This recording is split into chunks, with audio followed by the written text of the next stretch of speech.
मंगलाचरण। नमो अरिहन्ताणं नमो सिद्धाणं नमो आयर्याणं नमो वज्रायाणं नमो लोये सबसागुणं प्रमाणादर्थ संसिद्धिस्तदा भासाद्विपर्ययः तीवक्षेतयोर्लक्ष्म सिद्धमल्पं लघीयसः। परमागम ऑनर्स के तृतीय वर्ष छठा सत्र 6 सेमेस्टर में जो पहला प्रश्न पत्र है उसमें दो विषय अपने कोर्स में है, तत्वार्थ सूत्र और परीक्षा मुख। तत्वार्थ सूत्र ग्रंथ में 9वां और 10वां अध्याय आप पूर्ण कर चुके हैं, जिसमें एक सूत्र केवल आपका शेष है, गुण श्रेणी निर्जरा वाला। वो किसी और कक्षा में मैं 10 से 15 मिनट में अलग से उसका विषय अपन लेंगे। ठीक। परीक्षा मुख की चर्चा अपने को प्रारंभ करनी है आज से। हालांकि आज आप सभी का जो पहला असाइनमेंट है, जिसमें आपके उदाहरण और केस स्टडी और ये सब विषय आते हैं, तो वो भी आपका आज ही आपके पास पहुंच जाएगा। अपन थोड़े से लेट चल रहे हैं, 10 लक्षण के समय भी अपनी कक्षाएं नहीं हो पाई, इसलिए पर कोई समस्या नहीं। अपन जितना शीघ्र और आराम से हो सके ये परीक्षा मुख का विषय अपन पूरा करेंगे। पिछले सत्र में आप सभी ने परीक्षा मुख का पहला, दूसरा, चौथा और पांचवा और छठे के शुरू के 4 सूत्र, इतना विषय आपने पढ़ा है। इस साल हमारे कोर्स में केवल तीसरा अध्याय है और तीसरे अध्याय के भी पूरे नहीं, कुछ सूत्र हैं। ठीक। इससे पहले मैं तीसरे अध्याय की विषय वस्तु पर आऊं। पूरे परीक्षा मुख की विषय वस्तु कोई बताना चाहेगा आप में से? हाँ जी, नीतू जी आप बताएंगी। संपूर्ण परीक्षा मुख की विषय वस्तु मतलब क्या है आखिरकार परीक्षा मुख में? जी बोलिए। प्रत्यक्ष प्रत्यक्ष परोक्ष प्रमाण के भेद, और ये हम्म और पढ़ा था ये अपूर्वार्थ, और ये वो ये प्रमाण से अर्थ की सिद्धि प्रमाण क्या है, और व्यवसायत्मक, ये चीजें सब पढ़ी है। बहुत अच्छा। और कोई बताना चाहेगा और कुछ बिंदु इसमें शेष रह गया हो, छूट गया हो? इसको बहुत सारी चीजें हैं इसमें।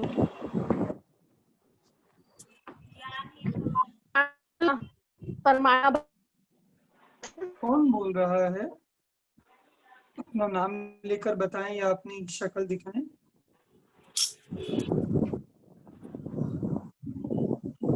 हाँ जी। प्रमाण का फल, प्रमाण के भेद, प्रमाण का फल। चलिए कोई बात नहीं, म्यूट कर लीजिए आप। तो अपन ने परीक्षा मुख में जो विषय वस्तु है अपन ने पढ़ा था, प्रमाण क्या है, प्रमाणाभास क्या है, प्रमाण के कितने भेद होते हैं उसमें। अच्छा, कितने भेद होते हैं प्रमाण के अपन ने पढ़ा था? प्रमाण ने कितने भेद पढ़े थे? तो कौन कौन से? प्रत्यक्ष और परोक्ष। ठीक है, प्रत्यक्ष और परोक्ष अपन ने प्रमाण के 2 भेद पढ़े थे। इसमें से अपन ने दोनों भेदों के बारे में पढ़ लिया था क्या? प्रत्यक्ष के बारे में पढ़ा है। बिल्कुल, प्रत्यक्ष के बारे में पढ़ लिया था। परोक्ष प्रमाण अभी हमारा बाकी है। ठीक। तो इसलिए हमारा जो तीसरा अध्याय है परीक्षा मुख का, इस पूरे तीसरे अध्याय में हमें हमारा जो विषय है वो है परोक्ष प्रमाण। ठीक, पूरे तीसरे अध्याय का विषय है परोक्ष प्रमाण। अब अगर मैं आपको इसका एक ओवरव्यू दूं तीसरे अध्याय का, कि तीसरे अध्याय में क्या विषय है। परीक्षा मुख का परिचय तो आपको पहले ही दे चुके हैं, ठीक, पिछले सेमेस्टर में। तीसरे अध्याय का मैं परिचय आपको देता हूँ।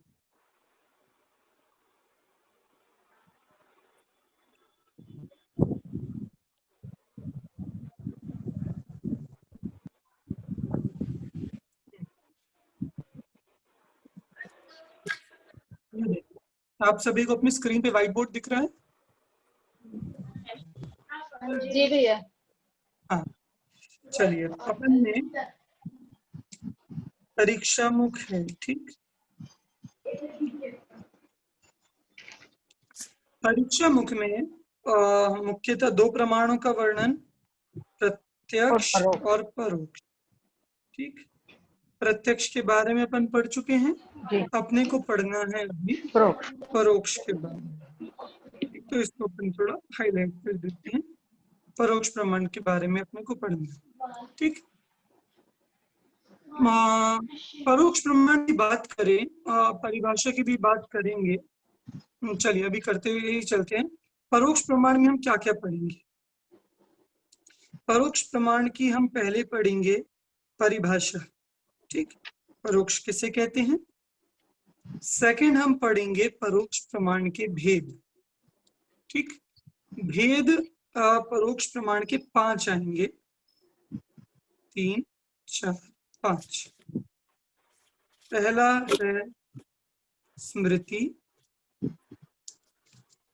ठीक। दूसरा प्रत्यभिज्ञान, तीसरा तर्क,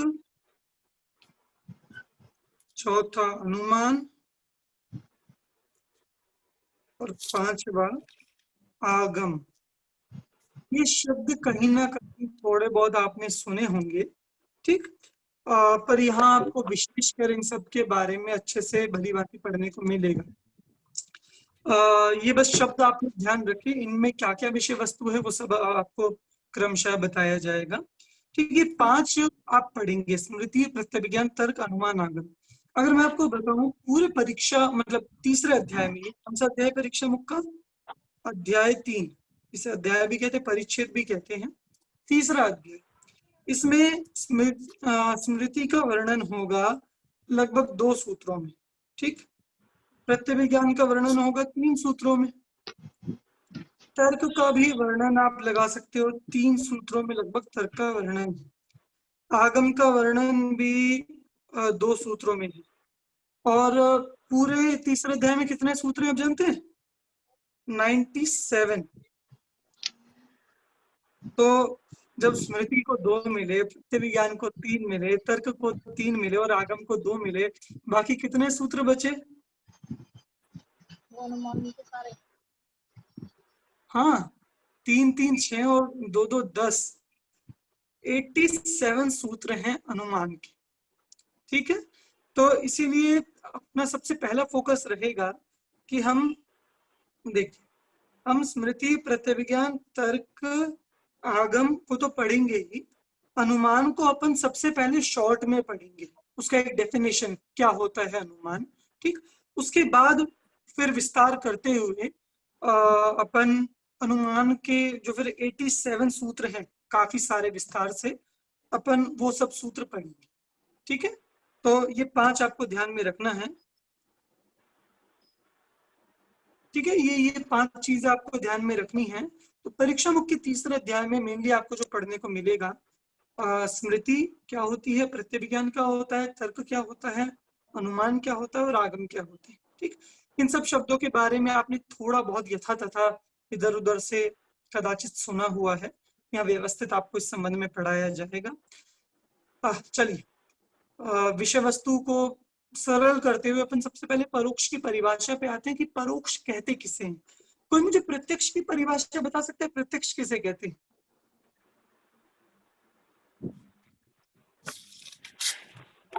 हाँ जी, इति जी आप बताएंगे प्रत्यक्ष किसे कहते हैं?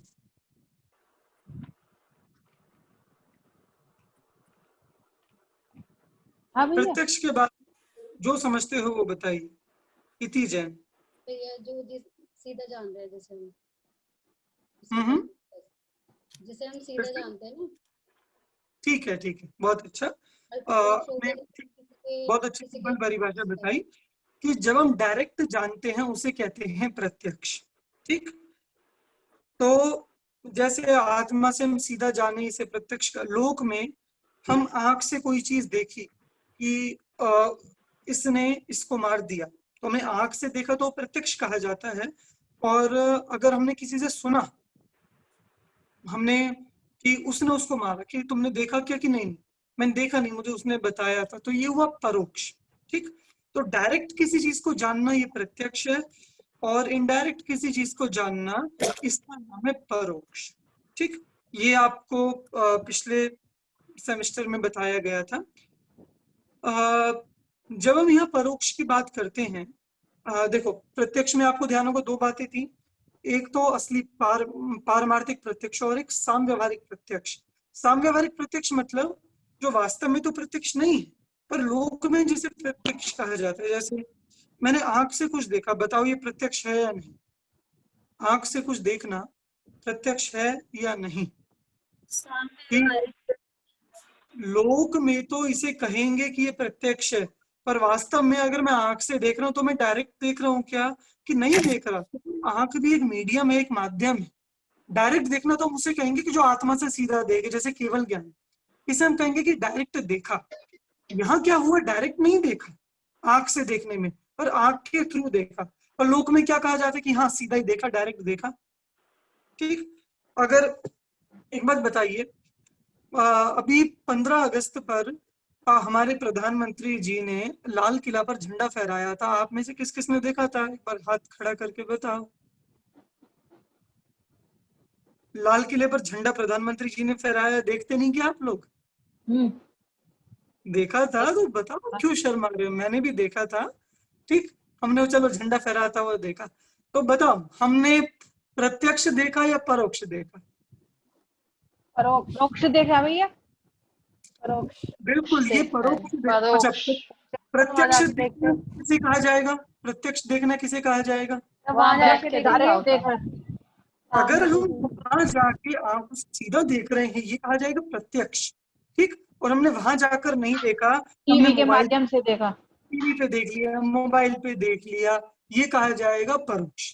ठीक, सिंपल सी परिभाषा है, जो डायरेक्ट होता है उसे कहा जाता है प्रत्यक्ष, और जो इनडायरेक्ट जानते हैं जिसे इनडायरेक्ट, उसे कहते हैं परोक्ष। ठीक, तो डायरेक्ट के तो हमने भेद पढ़े थे, एक आंख मतलब एक इंद्रियों से डायरेक्ट देखना। बताओ जैसे मान लो कोई भी चीज, मान लो ये हो गया चश्मे की डब्बी है, अभी गर्म है या ठंडी है, आप क्या कहोगे? कि जैसे मैंने छुई और मैंने कहा कि गर्म है, तो मेरा तो जानना प्रत्यक्ष। ठीक, और मैंने आपको बताया कि गर्म है, और फिर किसी और ने आपसे पूछा कि अरे ये गर्म है ठंडी है, आप क्या कहोगे? गर्म है, आप कहोगे गर्म है। तो मेरा गर्म जानना और आपका गर्म जानना, दोनों में क्या डिफरेंस है? कि मैंने इसको गर्म जाना, हमारा परोक्ष मैंने डायरेक्ट जाना। ठीक, और आप लोगों ने जो जाना वो मेरे बताने से जाना, इसीलिए ये परोक्ष है। ठीक है, आप सभी अपने अपने माइक थोड़े म्यूट रखें जिसके यहाँ से डिस्टरबेंस आ रही हो, और जब किसी से पूछा जाए या किसी के बोलने की कुछ इच्छा हो तब आप जरूर बोलें। नीतू जी आप भी माइक अपना म्यूट रखें। ठीक है, बहुत बढ़िया। चलिए आगे देखते हैं। तो ये प्रत्यक्ष और परोक्ष की एक सामान्य परिभाषा, नॉर्मल डेफिनेशन। अब जब हम यहाँ परोक्ष के भेदों की तरफ जाते हैं, कि जो मैंने 5 वेद आपको भी स्क्रीन पर दिखाए थे परोक्ष के, तो ये 5 किसके भेद है? इनडायरेक्ट जानने की। किस चीज के भेद है? इनडायरेक्ट। कि आप डायरेक्ट जानते हो तो आप जानते ही हो, पर जब हम इनडायरेक्ट जानते हैं तब वो कितनी तरह से उसका जानना होता है। मतलब एक चीज को आप इनडायरेक्टली कितनी तरह से जान सकते हो। फॉर एग्जाम्पल, मैंने कोई जाना और मैंने आपको बताया। ठीक, जैसे मैं कहूँ बोलो आप में से परीक्षा मुख में परोक्ष के बारे में किस किस ने पढ़ा है? अगर कोई आपसे पूछे कि परीक्षा मुख किस किस ने पढ़ी है, तो आप सब हाथ खड़ा कर दोगे हमने पढ़ी, हमने। भले ही आप लोगों ने पुस्तक खोलकर ना देखी हो, खोलकर ना पढ़ी हो, पर मैंने पढ़ा दिया तो आप कहोगे पढ़ी है। तो जिसने पुस्तक खोल के पढ़ी उसका पढ़ना प्रत्यक्ष, और जैसे मैंने सुना दिया और आपको सुनकर ज्ञान हो गया, यह है परोक्ष। ठीक, तो ऐसे सुनकर भी कई बार जो किसी और चीज का ज्ञान होता है वो परोक्ष का एक प्रकार है, इनडायरेक्ट जानना। इसके अलावा हमें कई बार कोई चीज याद आती है कि अरे मैंने वो देखा था, मैंने वो देखा था। इस तरह के ज्ञान, ये सारे परोक्ष के अलग अलग प्रकार हैं। तो परोक्ष की डेफिनेशन तो ये होगी जो सीधा आत्मा से ना हो, ठीक, इनडायरेक्टली हो, आत्मा से ना होकर, मतलब सीधा डायरेक्ट आत्मा से ना हो पर इनडायरेक्टली हो, किसी से सुनकर, कोई चीज याद आकर, ऐसा इनडायरेक्ट जो जानना है उसे परोक्ष कहते हैं। दूसरी बात, प्रत्यक्ष ज्ञान में स्पष्टता अधिक होती है और परोक्ष ज्ञान में स्पष्टता कम होती है, ठीक, ये बात ध्यान रखिएगा। दूसरा पॉइंट है, पहली बात, प्रत्यक्ष में डायरेक्ट जानते हैं, परोक्ष में इनडायरेक्ट जानते हैं। प्रत्यक्ष में स्पष्टता अधिक होती है और परोक्ष में स्पष्टता कम होती है।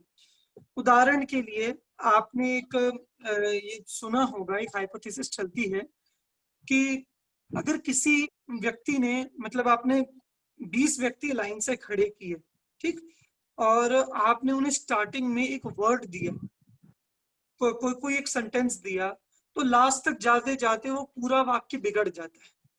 मतलब वो एक व्यक्ति दूसरे को कहे, दूसरा तीसरे को कहे, तीसरा चौथे को कहे, चौथा पांचवे को कहे, तो लास्ट में जाते जाते कुछ और ही हो जाता है, ठीक, सेंटेंस। ऐसे ही जब प्रत्यक्ष हम किसी चीज को जानते हैं तो स्पष्टता बहुत अधिक होती है, निर्मलता होती है।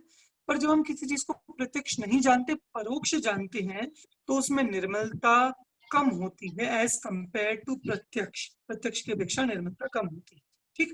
तो ये तो ही प्रत्यक्ष की डेफिनेशन। अच्छा, एक बात और आप सभी को ध्यान रखना है, मैं आपको एक भी सूत्र नहीं पढ़ाऊंगा, ठीक, क्योंकि आपने देखा हमारा परीक्षा मुख का कोर्स बहुत है, एक एक सूत्र से चलूंगा तो आपको भी कंफ्यूजन हो जाएगी, इसलिए मैं आपको टॉपिक समझाऊंगा। आपका काम है कि टॉपिक समझने के बाद, क्लास के बाद, आपको खुद बुक उठाकर पढ़नी है, उसमें जो समझ में ना आए वो आप पूछ सकते हो ग्रुप पर या कॉल करके, जैसा आपको कंफर्टेबल हो, ठीक। पर मैं सूत्र से नहीं पढ़ाऊंगा, मैं सिर्फ आपको टॉपिक पढ़ाऊंगा। तो चलिए अपन टॉपिक स्टार्ट करते हैं।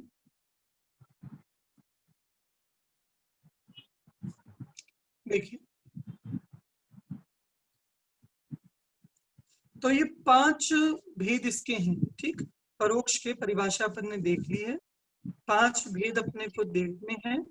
सबसे पहले अपन आते हैं स्मृति के बारे में, स्मृति क्या है, ठीक। तो आइए,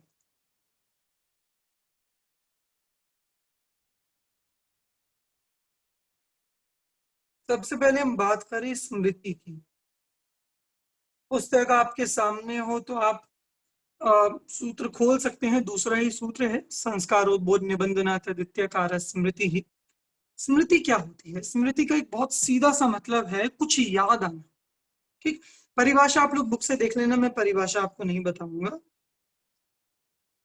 देखो, पहले स्मृति का मतलब समझ लो, स्मृति क्या है। आप सबके सामने बुक है क्या? सबके साथ, अरे पिछले सेमेस्टर में सबको दी थी ना बुक, की जाए ना, आपके पिछले सेमेस्टर में भी नहीं। चलो आप अमन जी से एक बार अरेंज कर लेना, वरना इसके बिना पेपर कैसे दिया आपने, बुक नहीं दी तो। आपके मंगा दूंगी भैया, किसी का चक्कर नहीं। कोई बात नहीं, बुक आप मंगवा लेना। बाकी सबके सामने मेरे ख्याल से बुक होगी, तो बुक में आप लोग दूसरा सूत्र खोल कर रखिए, ठीक। तो दूसरे सूत्र में स्मृति की परिभाषा दी है, परिभाषा भी यहाँ से देख लें, मैं मतलब समझाता हूँ। स्मृति का एक सीधा सा मतलब है,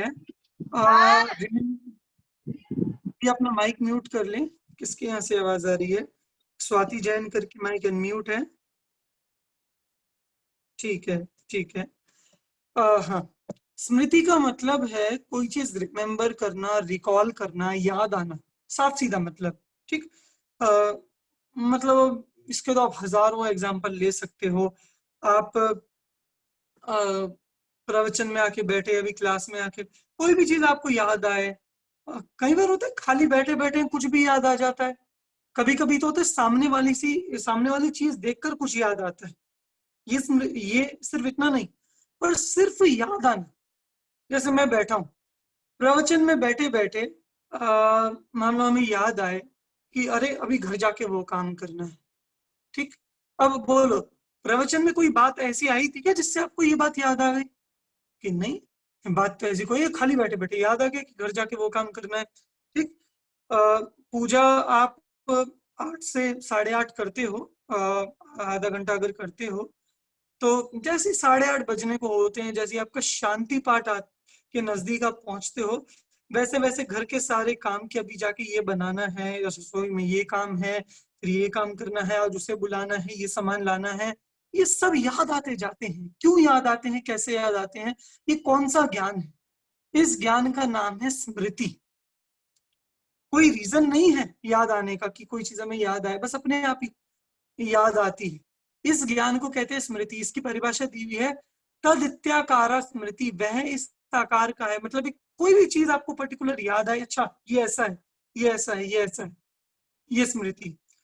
इसका दूसरा एग्जांपल मैं दूं, कई बार आप मतलब कहीं से आप घूम कर आते हैं, होकर आते हैं, कोई तीर्थ यात्रा करके आए, समेत शिखर होकर आए, और आके आपसे पूछा जाता है कि भैया समेत शिखर में कैसा माहौल है, कैसा मौसम है, क्या व्यवस्था है, तो आप सब बताते रहते हो कि अरे वहाँ मौसम बहुत ठंडा है, ये ऐसा कपड़े लेकर जाना, और वहाँ ये सामान लेकर जाना, व्यवस्था में इस धर्मशाला में व्यवस्था अच्छी है, और माहौल बहुत अच्छा है, विधान चल रहा है, शिविर चल रहा है।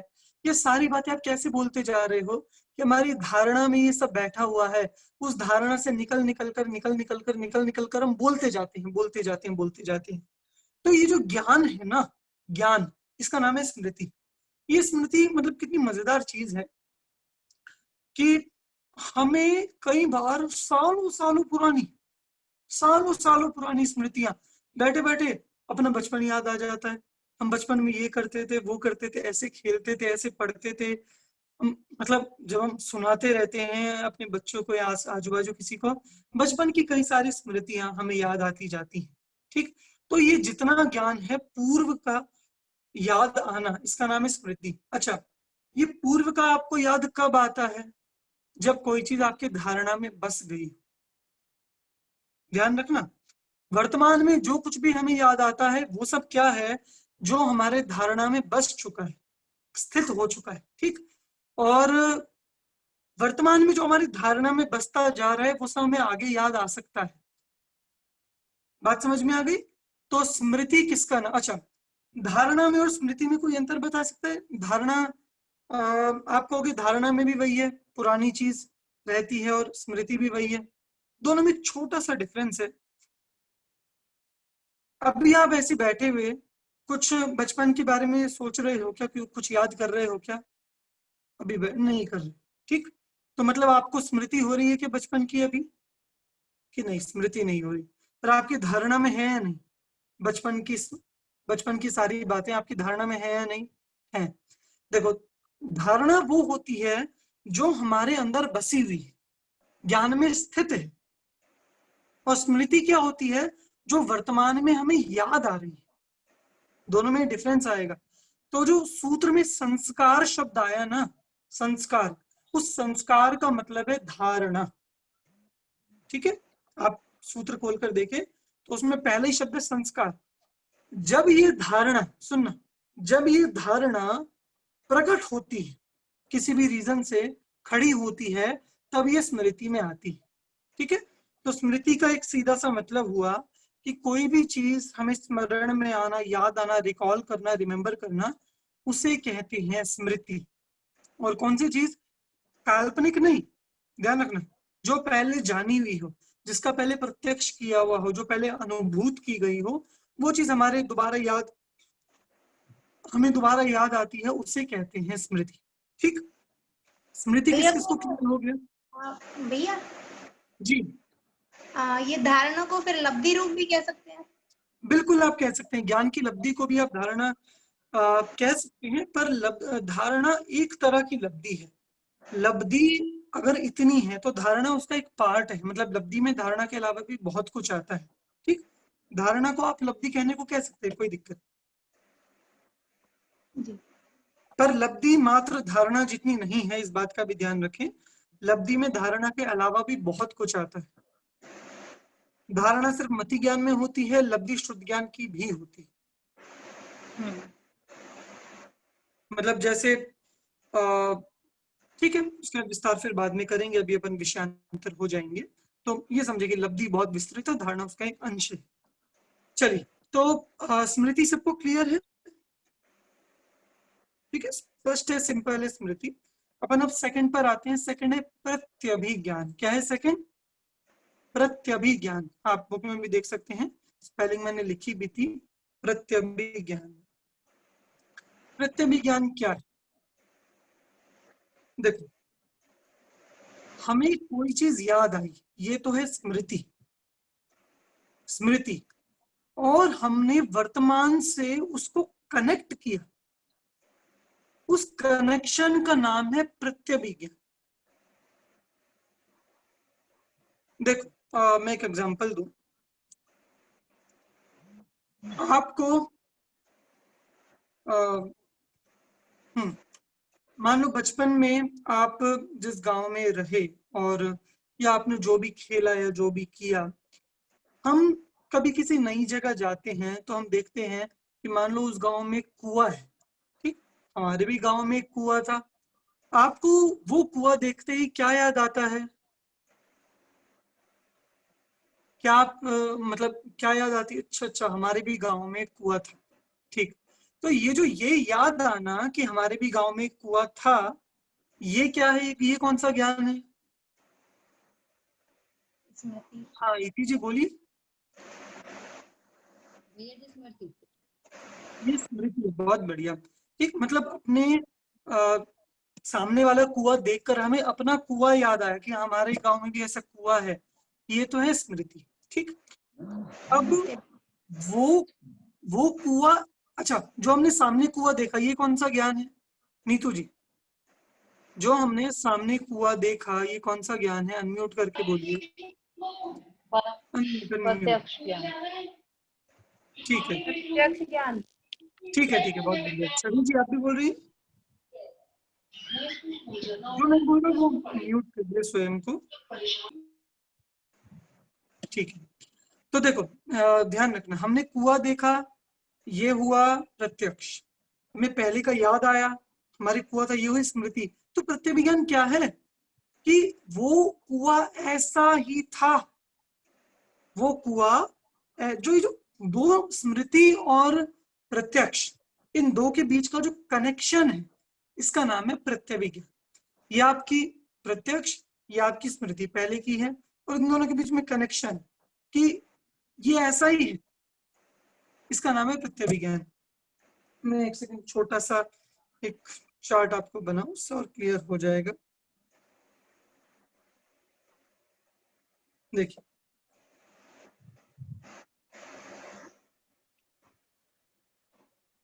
प्रत्यभिज्ञान क्या है? ठीक, हम देखें, हमने वर्तमान में मान लो यहाँ से कुआं देखा कोई भी। ठीक, कुछ जी समझ लो, इसमें पानी भरा है, ये हमने वर्तमान में देखा, तो ये तो हुआ प्रत्यक्ष। प्रत्यक्ष में क्या? ये है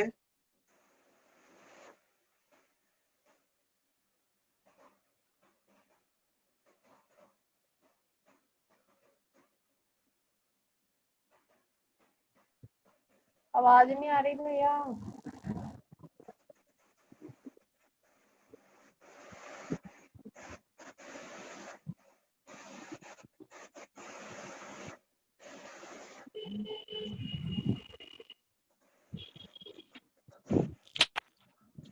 भैया आवाज नहीं आ रही।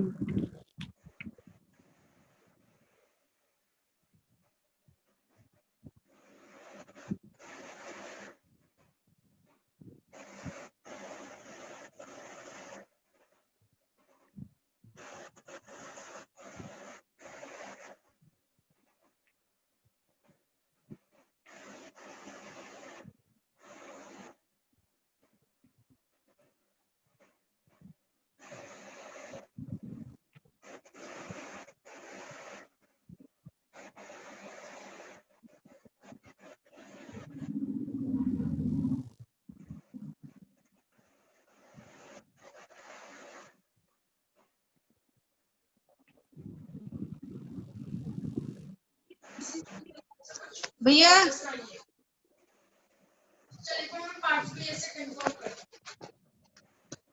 भैया आवाज नहीं आ रही। भैया आप एक बार ना ग्रुप पे सेंड कर देना एक बार वो फॉर्मेट बना के कि मतलब एक बार स्क्रीनशॉट्स लेके वो फॉर्मेट बना के नहीं आ रहा, स्क्रीन भी नहीं आ रही। सेंड कर देते तो हमें आइडिया हो जाता है ना किसी का है। चैट कहाँ से करते हैं? चैट के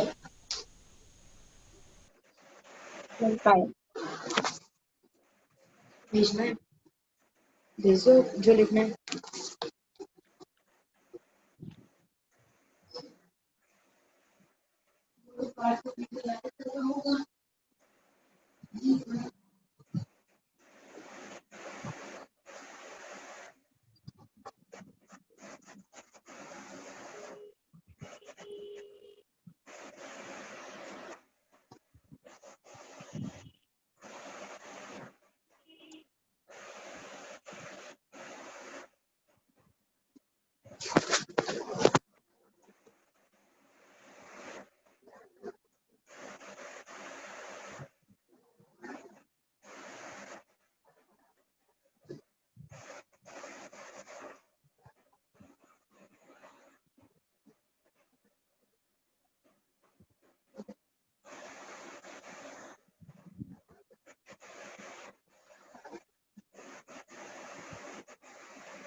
अभी आवाज आ रही है क्या?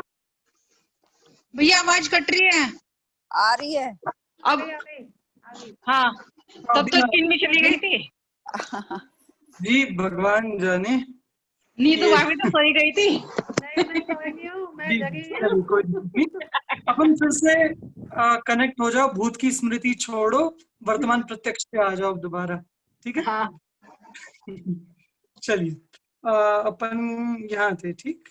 प्रत्यभिज्ञान को अपन समझ रहे थे।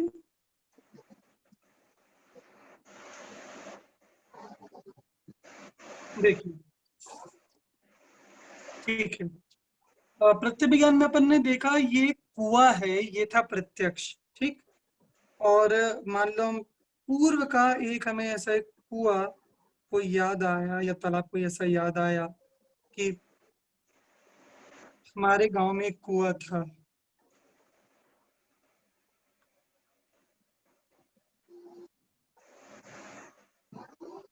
ये क्या हुई?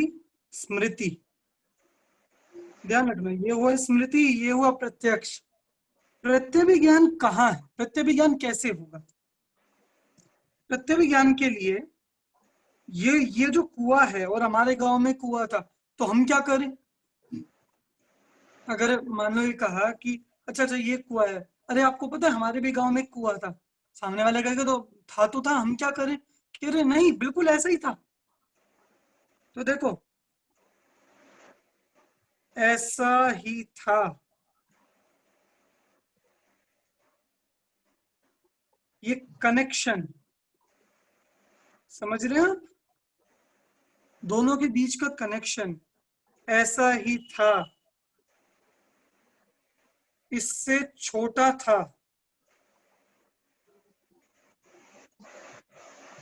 इससे बड़ा था। और क्या क्या बोल सकते हो कुएं के बारे में? और क्या क्या बोल सकते हो? चौड़ा था, पानी कम था, पानी ज्यादा था। बिल्कुल इससे, अरे ये तो बिल्कुल ही अलग है, इससे बिल्कुल अलग था, आप ये बोल सकते हो, बिल्कुल अलग था।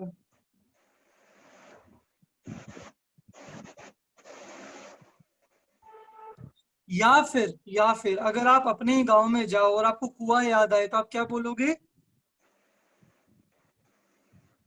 यही था। यही तो था, ठीक? यही था, ऐसा ही था, नहीं, इससे बिल्कुल अलग था, इससे छोटा था, बड़ा था, ये सब बातें हम तो ये जो कनेक्शन है ना दो चीजों के बीच का, इसका नाम है प्रत्यभिज्ञान। बात समझ में आई? प्रत्यभिज्ञान। तो अब ये कनेक्शन जितने तरह के होते हैं ना, इस कनेक्शन के नाम पे इसके भेद खड़े हो जाते हैं प्रत्यभिज्ञान के। प्रत्यभिज्ञान के आपको मेनली 4 भेद दिखेंगे। जैसे आप उसमें देखेंगे आपके वाला जो सूत्र है, दर्शन स्मरण कारणकम संकलनम प्रत्यभिज्ञानम, ठीक, उसमें फिर आपको 4 भेद मिलेंगे। एक है सादृश्य प्रत्यभिज्ञान। सादृश्य प्रत्यभिज्ञान का मतलब ऐसा ही था, एकत्व प्रत्यभिज्ञान यही था, वैलक्षण्य प्रत्यभिज्ञान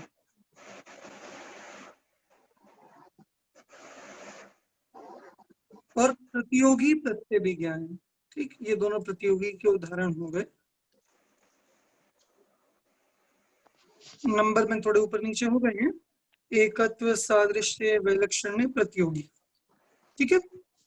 तो जैसे ये प्रत्यभिज्ञान लगाया, ऐसे ही आप किसी, जैसे ये तो कुएं के संबंध में लगाया, ऐसे आप किसी और चीज के संबंध में लगा सकते हैं, ठीक है। एक उदाहरण, अच्छा आप में से कोई देना चाहेगा उदाहरण किसी भी चीज का प्रत्यभिज्ञान का, ये चारों भेदों पे लगा के?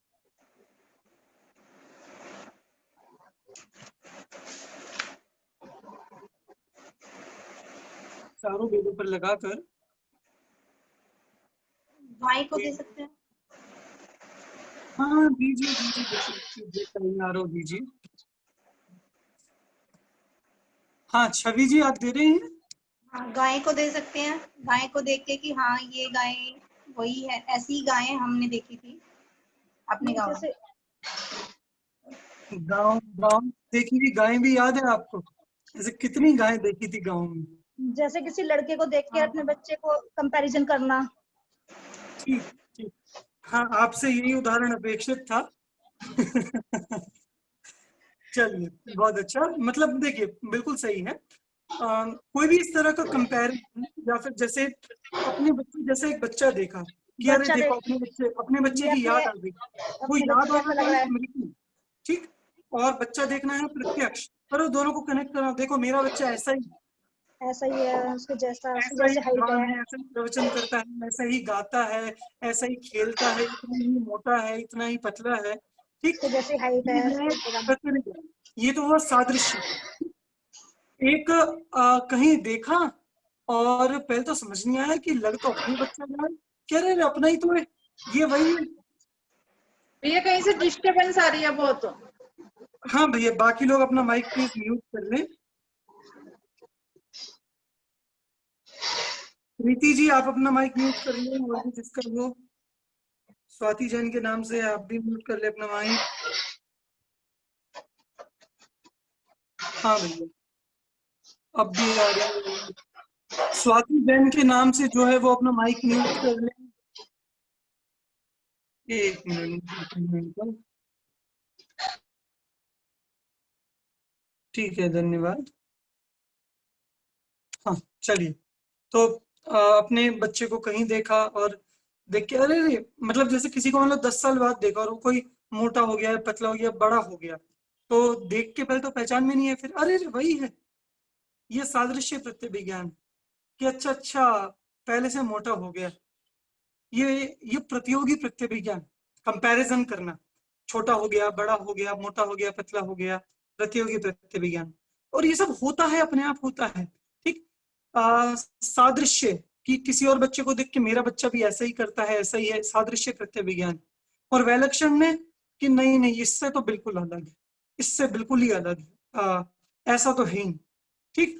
तो ये एकत्व यही है, सादृश्य ऐसा ही है, वैलक्षण में नहीं इससे बिल्कुल अलग है, प्रतियोगी इससे बड़ा है, छोटा है, मोटा है, पतला है, काला है, गोरा। ये किस किस का कनेक्शन? वर्तमान प्रत्यक्ष का और पूर्व की स्मृति का, इन दोनों का जो आपस में कनेक्शन हुआ, इसका नाम है प्रत्यभिज्ञान। ये बात प्रत्यभिज्ञान किस किस को समझ में आया? ठीक है, प्रीति जी आपको आया? प्रीति जी? भैया जो ये वैल्यूशन बोला आपने, हाँ हाँ, तो ये क्या चीज होती है मतलब? वैलक्षण नहीं, देखिए ये सादृश्य का अपोजिट है। सादृश्य मतलब है सिमिलर, एक जैसा लगना। वैलक्षण्य का मतलब है कि नॉन सिमिलर, एक जैसा नहीं लगना, उल्टा विपरीत। वैलक्षण्य माने विपरीत, कि जैसे ये एकदम कोई छोटा है, पतला है, और हमने किसी एकदम वो कोई हट्टा कट्टा और पहलवान है तो उसे देख के लगना अरे यार हमारा बच्चा तो पतला है, ठीक। या फिर किसी एकदम पतले से मिले और अपना बच्चा थोड़ा ठीक है तो देख के कि हाँ हमारा बच्चा इससे ठीक है, तो ये वैलक्षण कि इससे बिल्कुल अलग है, ये वैलक्षण्य नाम का प्रत्यभिज्ञान, ठीक है। इसमें आपके उसमें गाय का भी उदाहरण दिया हुआ है परीक्षा मुख में कि ये वही देवदत्त है, यथा स एवायम देवदत्तः, गो सदृश्यो गव्यः, ऐसी ही गाय, उस जैसी ही गाय थी। गो विलक्षणो महिषा, भैंस देखी और भैंस को देख के लगना कि नहीं नहीं गाय तो इससे बिल्कुल उल्टी है, विपरीत है, विलक्षण एकदम, ये इससे इतना दूर है, ये इससे इतना पास है। जैसे हमारे घर से मंदिर तो इतना किलोमीटर, वो इतना किलोमीटर, उसका कंपैरिजन करना, ये सब है प्रत्यभिज्ञान के भेद, ठीक है। तो काफी सिंपल है प्रत्यभिज्ञान, सबको समझ में आ गया, ठीक है। चलिए तो एक बार इसको ओवरव्यू आप देख सकते हैं।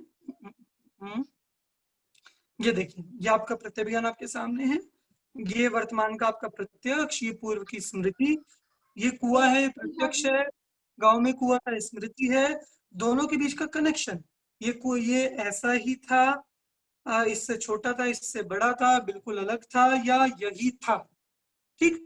ये इस तरह का जो ज्ञान होता है ये है प्रत्यभिज्ञान, ठीक है। ये कनेक्शन दोनों के बीच का, तो ये अपन ने प्रत्यभिज्ञान ये पूरा देखा। चलिए अब अपन तीसरे ज्ञान पर आते हैं। तीसरा ज्ञान कौन सा था प्रत्यभिज्ञान के बाद? तर्क, ठीक। प्रत्यभिज्ञान हो गया, अब अपन तर्क को देखते हैं। तर्क बहुत मतलब एक सिंपल चीज है, जैसे तर्क को जैसे हम लोक में क्या कहते हैं कि लॉजिक, तर्क को हम एक सिंपल लैंग्वेज में कहते हैं आपको लॉजिक दो, इसका एक रीजन दो, तो वो होता है तर्क। तर्क क्या चीज है? मैं तर्क और अनुमान का बताऊंगा, उससे पहले दो चीजें आपको समझनी होंगी, एक साधन और एक साध्य। ये देखिए,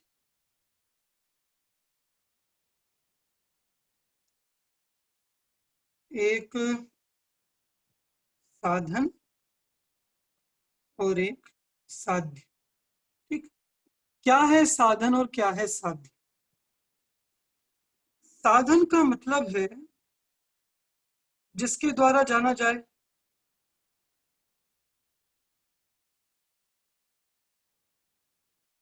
और साध्य का मतलब है जिसे जाना जाए,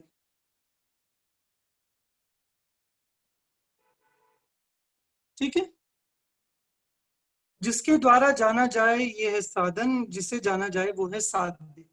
फॉर एग्जाम्पल, जो सबसे फेमस एग्जाम्पल है, आपने कहीं दूर से आता हुआ धुआं देखा और वो धुआं देखते ही, चलो कहीं और से छोड़ो, आप रसोई से काम करके निकले और आप घर पे ही, क्योंकि क्वारंटाइन है तो आप बैठकर घर पे ही पूजा करने लगे, इतने आपको कहीं से स्मेल आई। क्या स्मेल आई या धुआं आया? वो स्मेल का या धुएं का आपको ज्ञान हुआ या नहीं? स्मेल का या धुएं का ज्ञान हुआ। अच्छा, वो स्मेल से क्या ज्ञान हुआ? स्मेल से कि अरे गैस जली छोड़ गई, कुछ जल गया, या फिर धुआं देख के अरे गैस खुली छूट गई, कुछ जल, स्मेल आती है कई बार गैस खुली छूट गई, ठीक। तो वो जो हमें स्मेल का ज्ञान हुआ या धुएं का ज्ञान हुआ, वो तो होता है साधन, ठीक, स्मेल या धुएं। और उससे हम अग्नि के बारे में या गैस के बारे में जो ये जान लेते हैं कि अरे गैस खुली रह गई या वहां आग लग गई, इसका नाम है साध्य। धुएं से अग्नि का ज्ञान, स्मेल से गैस का ज्ञान, ऐसी बहुत सारी चीजें होती हैं। जैसे अगर आप बार बार छींक रहे हो, एचू एच, आजकल तो बड़ा खतरनाक है छींकना भी कहीं पे, ठीक, आज आप छींक रहे हो तो छींकते ही तुरंत सामने वाला क्या कहेगा? आप जाओ और आप रास्ते में कहीं छींक दो, सामने वाला क्या कहेगा? अरे कोरोना कोरोना कोरोना कोरोना, ठीक। तो आज ये छींकना एक कोरोना का साधन जैसा बन गया है। तो अगर हम इसमें लगाएं तो छींकना, जैसे स्नीज कह देती हैं, और छींकने से कोरोना का, हालांकि ऐसा ज्यादा वो नहीं है, कोरोना का ज्ञान कर लेते हैं, हाँ ये कोरोना हो गया। तो देखो, साधन से ये होता है साधन जिसके द्वारा जाना, और ये होता है साध्य। कोई एक आध चीज और बताएगा, आप कौन से साधन साध्य के बारे में जानते हो? कौन से साधनों से और साध्य का ज्ञान करते हो? जैसे छोटा बच्चा हो, बिल्कुल वो रो रहा हो, तो उससे आप क्या जानते हो? जैसे भूख लगी है, गर्मी लग रही है, नींद आ रही है, नहीं नींद आ रही है तो सो जाता है, रोएगा गाय को, ठीक। मतलब ऐसे छोटे छोटे चिन्हों से। तो साधन मतलब वो चिन्ह, ठीक। हम किसी भी चिन्ह से किसी भी चीज का ज्ञान करते हैं। तो देखो, ये जो मैं आपको पूरा बता रहा हूं, ये तो है अनुमान। तर्क पर मैं आऊंगा अभी, ठीक है। ये अनुमान है। अनुमान की डेफिनेशन क्या? साधन से साध्य का ज्ञान करना, इसका नाम है अनुमान। कहीं दूर से धुआं देख के आग का ज्ञान करना, स्मेल से गैस का ज्ञान करना, कोई छींक रहे तो उसको जुकाम हो गया है, इसको सर्दी लग गई है, इसका ज्ञान होना। कोई ऐसे ऐसे कर रहा हो, मतलब उसे सर्दी लग गई है। कोई ऐसे ऐसे ऐसे कर रहा हो, उसका मतलब क्या? अरे इसे मिर्ची लग गई है, ठीक। तो साधन से साध्य का ज्ञान होना, ये है अनुमान, ठीक है। ये मैंने आपको क्या समझाया? ध्यान रखना, अनुमान समझाया ये, ठीक। अब तर्क क्या चीज है? सुनना, ये तो अनुमान हो गया, तर्क क्या चीज है? तर्क का मतलब है, देखो अगर मैं अनुमान और तर्क का आपको कोरिलेशन करूं ना, तो मैं एक मिनट, नए पेज पे आते हैं, ठीक है। तर्क ये हो गया एक थ्योरी, थ्योरी कहो या सिद्धांत कहो, ठीक। और अनुमान हो गया इस थ्योरी का प्रैक्टिकल,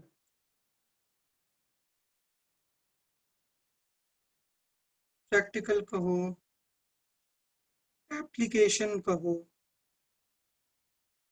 ठीक है। हिंदी में अपन उसका प्रयोग कह देंगे। देखो, जहां जहां अग्नि होगी वहां वहां धुआं होगा या नहीं होगा? जहां जहां आग होगी वहां वहां धुआं ही होगा। इसका नाम तो है तर्क, ठीक है, थ्योरी। और आपको कहीं धुआं दिखा और उससे आपको तुरंत क्या ख्याल में आ गया? यहाँ आग लगी हुई है, तो ये क्या हो गया? अनुमान। दोनों चीजों में कोरिलेशन बहुत अच्छे से समझना। मैं एक दो एग्जांपल देता हूँ, फिर आपसे ही पूछूंगा। बोलो, इसमें ज्ञान है क्या? ज्ञान है क्या इसमें? इसमें ज्ञान है क्या? नहीं है ज्ञान, नहीं, ठीक। अच्छा, ज्ञान कहाँ होता है? जहां जहां आत्मा वहां वहां ज्ञान, जहां आत्मा नहीं वहां ज्ञान भी नहीं। ये क्या है, तर्क या अनुमान? तर्क, बिल्कुल, बहुत अच्छा। क्यों? ये एक थ्योरी है, एक सिद्धांत है कि जहां जहां आत्मा वहां वहां ज्ञान, जहां आत्मा नहीं वहां ज्ञान भी नहीं, ठीक। ये तो हो गया तर्क। अब अनुमान क्या होगा कि देखो यहाँ ज्ञान है ना, हम यहाँ इधर इस शरीर में अपने को ज्ञान दिख रहा है क्या कि हाँ, इसका मतलब यहाँ आत्मा है। इसको एक और आप थोड़ा और सिंपल कर सकते हो तर्क और अनुमान को। तर्क जनरल होता है, जनरल मतलब सामान्य, सबके बारे में कहेंगे कि जहां कि जिसका जो पढ़ता है वो पास होता है, ठीक, जो पढ़ेगा वो पास, ये तो एक जनरल बात। और अगर तू पढ़ाई करेगा तो तू पास होगा, स्पेसिफिक अनुमान होता है, स्पेसिफिक, ठीक है। विशेष या जिसे हम विशिष्ट कह सकते हैं, ठीक। ये बात समझ में आई? मैं एक दो एग्जांपल और देता हूं तर्क के और अनुमान के। जैसे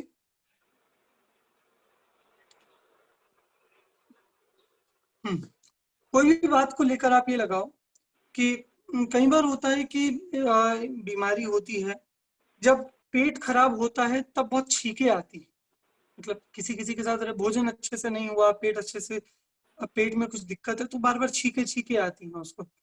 तो एक व्यक्ति के संबंध में ये करना कि देखो इसका जब पेट खराब हो तब इसको छींके आई, पेट ठीक हो गया इसको छींके बंद हो गई।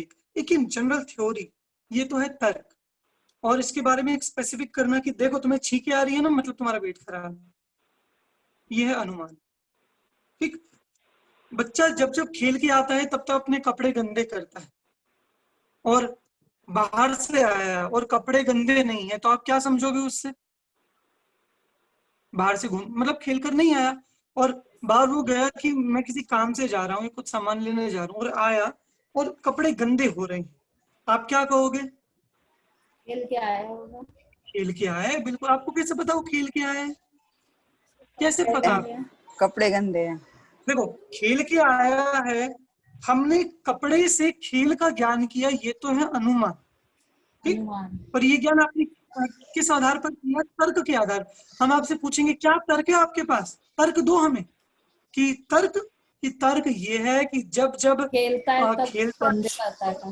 अगर नहीं खेलता तो कपड़े गंदे नहीं होते, इसका नाम है तर्क। और उस तर्क को अप्लाई करना, इसका नाम है अनुमान, अनुमान, ठीक। एक का एग्जांपल अपन और देखेंगे। चलो देखो, न्याय एक बहुत सिंपल चीज है जिसे हम लॉजिक कहते हैं। जैसे लाइट आ रही है, ठीक, लाइट आ रही है और आपने स्विच खोला और लाइट नहीं खुली, इसका मतलब स्विच खोला, लाइट आ रही है, और स्विच चालू किया और लाइट खुली नहीं, इसका मतलब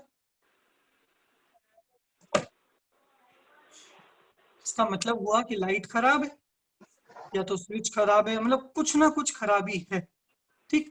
आप एकदम से कैसे कह सकते हो कुछ ना कुछ खराबी है? कि देखो भैया, अगर सही हो, ये बटन दबाते ही वो जलता है और वो नहीं जल रहा, मतलब कुछ ना कुछ खराबी है। तो एक जनरल थ्योरी हम, मतलब जब जब हम एक लॉजिक का यूज करते हैं, ठीक, जब जब हम लॉजिक का यूज करते हैं तब तब हम एक जनरल थ्योरी हमारे दिमाग में रहती है कि नहीं ऐसा होता है इसलिए ये हुआ है। तो वो जो जनरल थ्योरी दिमाग में रहती है कि मान लो किसी ने कहा आपको कहीं से सायरन की आवाज आ रही है, पुलिस के सायरन की, ठीक, या एम्बुलेंस की आवाज आई आपको कहीं से रोड पे जाते हुए, तो एम्बुलेंस की आवाज से सुनते ही आप क्या दिमाग में आएगा आपके? पेशेंट हो गए यहाँ इसमें, कोई ना कोई सीरियस है, कोई क्रिटिकल है, कोई बीमार है, ठीक। मान लो आपकी गली में फायर ब्रिगेड की आपको आवाज आए, फायर ब्रिगेड की, आप क्या समझोगे तुरंत? आग लग गई, आग लगी है। आग लग गई। ऐसे कैसे आपने समझ लिया? ऐसे कैसे कह सकते आग लगी? ऐसे कैसे कह सकते हो कोई पेशेंट है? क्योंकि फायर ब्रिगेड तभी आएगी जब आग लगेगी।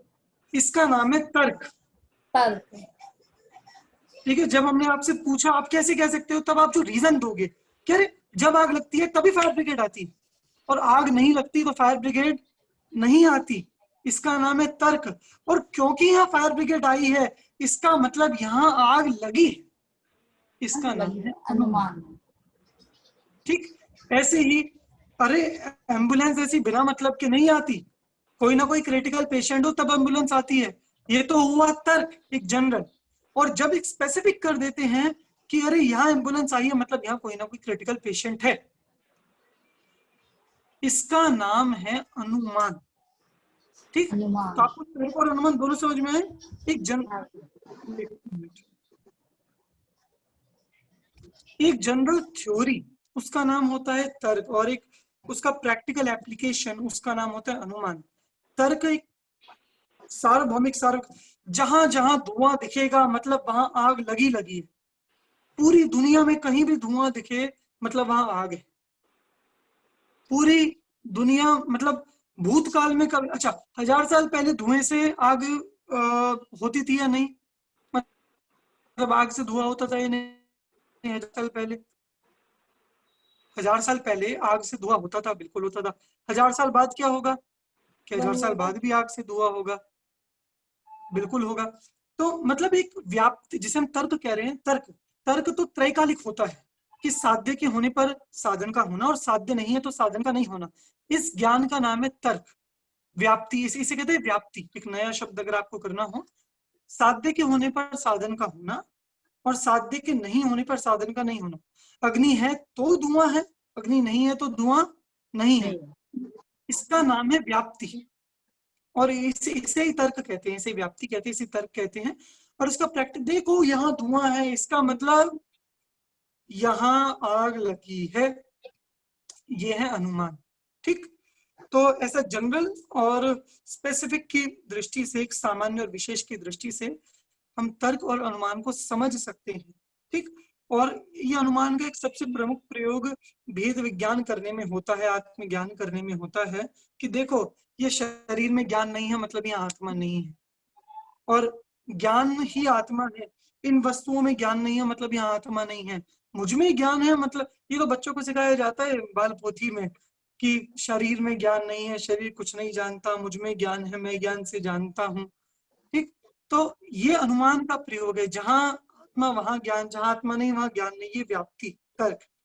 और यहाँ क्योंकि यहाँ ज्ञान है तो यही आत्मा है, मैं ही आत्मा हूं, ऐसा विचार, ऐसा निर्णय, इसका नाम है अनुमान। ठीक, तो ये चार इसके हुए, स्मृति, प्रत्यभिज्ञान, चारों को एक बार शॉर्ट में दोहराएं। कोई पुरानी चीज याद आना, इसका नाम स्मृति। प्रेजेंट से उसका कनेक्शन करना, छोटा बड़ा, काला गोरा या वैसा ही या वही, ये प्रत्यभिज्ञान। ठीक, एक सिद्धांत डेवलप करना, एक व्याप्ति डेवलप करना, ये होगा तो ये होगा, ये होगा तो ये होगा, और ये होगा तो ये होगा, और ये नहीं होगा तो ये भी नहीं होगा। जैसे कहीं किसी जगह दो फ्रेंड्स हैं और स्कूल में दोनों एक साथ आते, छुट्टी करते तो दोनों एक साथ छुट्टी करते हैं। तो मैम ने देखा कि आज ये आया है तो वो भी आया होगा पक्का, और देखा कि आज ये पहले वाला नहीं आया तो वो भी नहीं आया होगा। तो ये व्याप्ति कई बार ऐसी बन जाती है। ठीक, कि ये आएगा तो ये आएगा और ये नहीं आएगा तो ये भी नहीं आएगा। तो ऐसा एक सिद्धांत डेवलप करना, थ्योरी, इसका नाम है व्याप्ति। और उस थ्योरी का प्रैक्टिकल करना, प्रयोग करना, स्पेसिफिक जगह उसका यूज करना, उसका नाम है अनुमान। ठीक, तो ये चार हमने देखे, स्मृति, प्रत्यभिज्ञान, तर्क और अनुमान। ठीक, आगे का अपन अगली कक्षा में देखेंगे। आप में से किसी का इन चारों के संबंध में से कोई प्रश्न हो तो आप पूछ सकते हैं।